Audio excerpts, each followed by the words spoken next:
Bonjour, j'espère que vous allez bien. Aujourd'hui, je vais vous lire la suite de la biographie de François Mauriac et le premier extrait de Thérèse Desqueraux. Une double postulation. Nourri des pensées de Pascal, Mauriac a sondé profondément la misère de l'homme sans Dieu.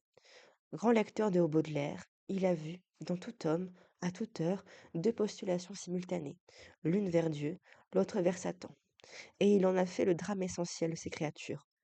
Il sait bien que les cœurs sont troublés et mêlés, mais lui-même, en tant que romancier, doit aussi faire face à une double exigence, et pour y parvenir, résoudre une contradiction quasi insurmontable.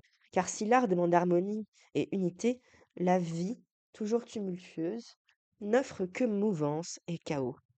Comme tout, le, comme tout véritable créateur, comme Stendhal, Balzac ou Flaubert, Mauriac a donc réfléchi aux problèmes de la création romanesque et les a formulés dans un ouvrage court mais essentiel, Le romancier et ses personnages, 1933, où abondent les formules suggestives sur les difficultés à vaincre pour exprimer cet immense monde enchevêtré, toujours changeant, jamais immobile, qu'est une seule conscience humaine.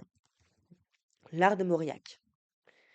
Au reste, quels que soient les dons de l'observateur et du psychologue, si François Mauriac se classe parmi les plus grands écrivains français de notre temps, il le doit au sortilège de son style.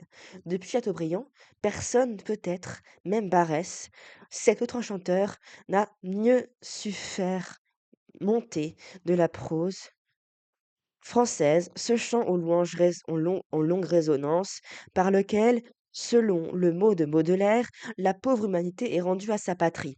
Publié en 1959, au temps de Noël, les Mémoires intérieures sont parés de ces images à la fois secrète et somptueuse, telle, au temps de Noël, dans l'hiver humide et doux de Bordeaux. La vision du fleuve, tout ce qu'il a reflété, la vision du fleuve sombre, au lieu où il est pris d'embrasser l'océan et de s'anéantir dans ses abîmes, avec tout ce qu'il a reflété de coteaux, de maisons et de villages et de visages. Penché sur son passé, l'auteur des mémoires l'évoque avec une sensibilité poétique et une profondeur dans la réflexion qui transfigure le souvenir. Thérèse Zekirou.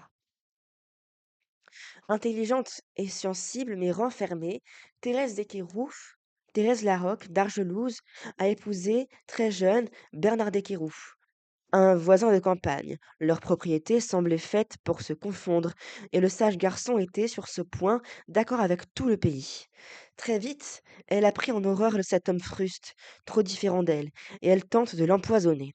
Par égard pour les 2 familles et grâce aux déclarations de Bernard lui-même, soucieux avant tout de faire le silence, la jeune femme bénéficie d'un long lieu. Elle regagne alors la petite gare de Saint-Clair, qui dessert sa maison, et au rythme du train, elle revit les heures de son passé, partagées avec la jeune sœur de son mari, Anne, qui fut l'amie tendrement aimée de son adolescence. Terre sans eau. Cette page, caractéristique du talent de Mauriac, exprime deux aspects essentiels du roman. Le conflit d'une âme, dont la nature assoiffée d'affection se heurte à une destinée tragiquement solitaire, que nous allons voir plus tard, et une véritable nostalgie de la pureté. Du fond d'un compartiment obscur, Thérèse regarde ces jours purs de sa vie, purs, mais éclairés d'un frêle bonheur imprécis. Et cette trouble lueur de joie, elle ne savait pas alors ce que devait être son unique part en son monde. Rien ne l'avertissait que tout son lot donnait dans un salon ténébreux, au centre de l'été implacable, sur ce canapé de raie rouge, auprès d'Anne, dont les genoux rapprochés soutenaient un album de photographies. D'où lui venait ce bonheur? Anne avait-elle un seul des goûts de Thérèse?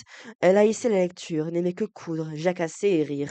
Aucune idée sur rien, tandis que Thérèse dévorait du même appétit les romans de Paul et Koch, les causeries de lundi, l'histoire du consulat, tout ce qui traîne dans les placards d'une maison de campagne. Je vous lirai la suite dans 4 jours. Merci à m'avoir regardé. Au revoir.